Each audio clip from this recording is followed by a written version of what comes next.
The universe appears to be 13.8 billion years old. Earth is like 4.5 billion years old.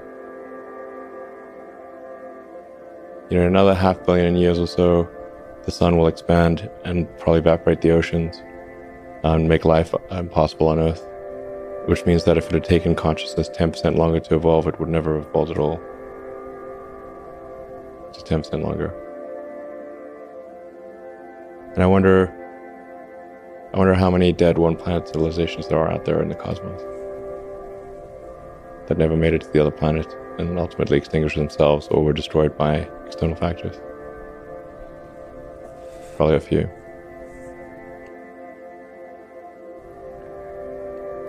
Look again at that dot. That's here. That's home. That's us.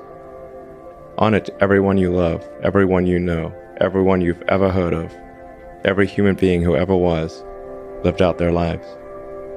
The aggregate of our joy and suffering, thousands of confident religions, ideologies, and economic doctrines, every hunter and forager, every hero and coward, every creator and destroyer of civilization, every king and peasant, every young couple in love, every mother and father, hopeful child, inventor and explorer, every teacher of morals, every corrupt politician, every superstar, every supreme leader, every saint and sinner in the history of our species lived there, on a mote of dust suspended in a sunbeam.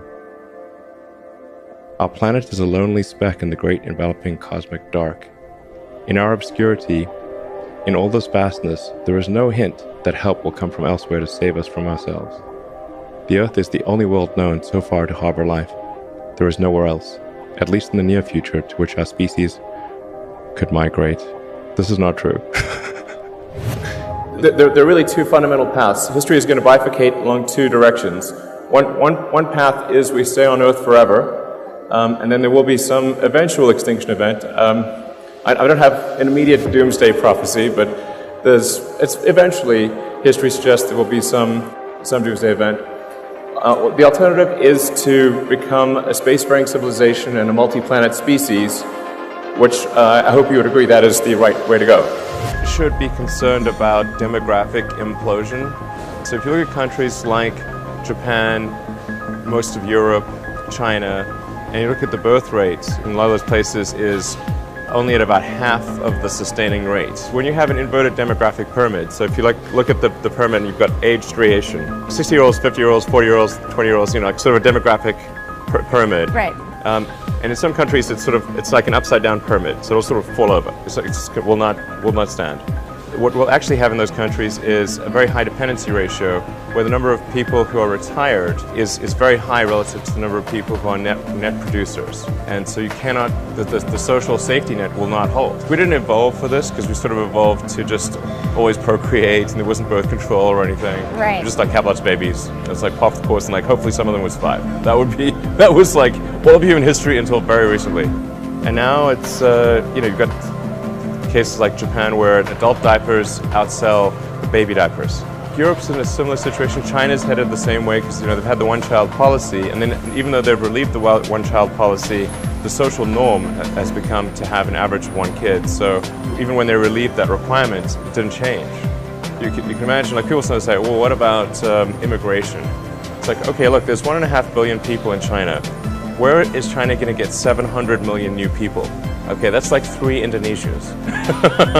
It's like, it doesn't work. And the full gravity of this is not well understood, but will become a severe issue in the next few decades. So civilization here on Earth could end with a bang or a whimper. But it could also be like a whole series of things. Like what killed the dinosaurs? Well, right. It wasn't just one thing, Right. There was like a whole bunch of things happened in a row. They could have taken any one of those things. They had like 3 things happen, and no dinosaurs. If the species is going to survive, we kind of have to escape. It's mostly about the species. I mean, there have been some real doozies of massive meteors and super volcanoes, and the continents moved all over the place, and Earth's been a snowball and super hot. If you read like the geological history of Earth, it's like very long and complicated. So And then there have been so many extinction events, not like just a few. Galactic timescale, even with sublight travel, you could absolutely colonize the whole galaxy, even some of the neighboring galaxies. Could you colonize the galaxy in a million years? Absolutely, the entire galaxy.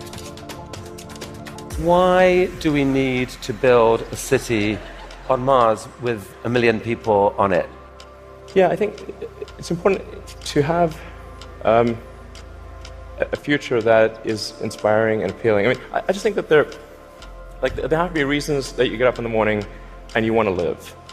Like, why do you want to live? What's the point? What inspires you? What do you love about the future? And if we're not out there, if the future does not include being out there among the stars and being a multi-planet species, I find that it's incredibly depressing if that's not the future that we're going to have. If you look at the progress in space, in 1969 we were able to send somebody to the moon. 1969. Then we had the space shuttle. The space shuttle could only take people to low Earth orbit. Then the space shuttle retired, and the United States could take no one to orbit. So that's the trend. The trend is like down to nothing. This is not. People are mistaken when they think that technology just automatically improves. It does not automatically improve. It only improves if a lot of people work very hard to make it better. And actually, it will, I think, by itself degrade, actually. You look at great civilizations like ancient Egypt, and they were able to make the pyramids, and they forgot how to do that. And the Romans, they built these incredible aqueducts. They forgot how to do it. Do you think there is a meaning to life? Well, I think arguably the meaning of life is to understand the nature of the universe and figure out what the meaning of life is. So, like I said, I think we don't quite know the right questions to ask. And if we learn more about the universe, if we expand the scope and scale of consciousness, then we are better able to ask the questions about the answer that is the universe. I mean, I think being a multi-planet species and being out there among the stars is important for the long-term survival of humanity. And that's one reason, kind of like life insurance for life collectively, life as we know it.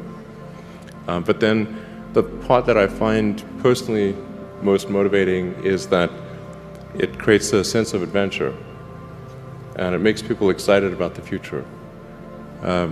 If you consider two futures, one where we are forever confined to Earth until eventually something terrible happens, or another future where we are out there on many planets, maybe even going beyond the solar system, I think